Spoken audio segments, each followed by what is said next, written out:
آخر میں آپ سب سے اپنی قوم سے بھی یہ کہتا ہوں کہ کبھی کوئی آزادی آپ کو پلیٹ میں پکڑا کے نہیں دیتا. دنیا کی تاریخ میں کبھی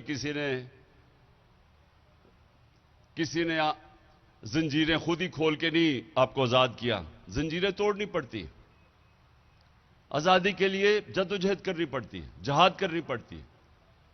اور پھر جب آپ اپنی آزادی لیتے ہیں تو آپ کی پرواز اوپر جاتی ہے. ہمارا یہ وقت ہے اس وقت پاکستان میں کہ جب انسانی حقوق نہ ہو, طاقتور جو مرضی کرے, چوری کرے اور این آر او لے لے, اور دوسرے لوگ اگر وہ ان سے کہیں کہ ہم آئین چاہتے ہیں تو ان کو پکڑ جیلوں میں ڈالیں, جیلوں کے اندر ان سے تشدد کیا جائے, تو یہ نظام نہیں چل سکتا.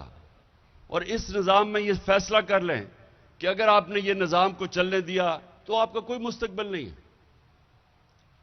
اور یہ اللہ قرآن میں کہتا ہے کہ میری زمین پہ دیکھو کتنی قومیں میں نے تباہ کی جو میرے حکم پہ نہیں چلی.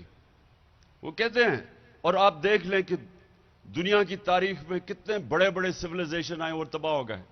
سب سے بڑی وجہ یہ تھی کہ وہاں ظلم تھا. جو حضرت علی رضی اللہ تعالی نے کہا کہ کفر کا نظام چل جائے گا لیکن ظلم کا نظام نہیں چل سکتا. میں آج یہی چاہتا ہوں, جب آپ پیر صاحب دعا کریں, دعا مانگیں, تو ضرور ہمارے ملک کے لیے کریں کہ ہم سب سے زیادہ اپنے آپ کو انصاف لے کے ملک کو آزاد کریں.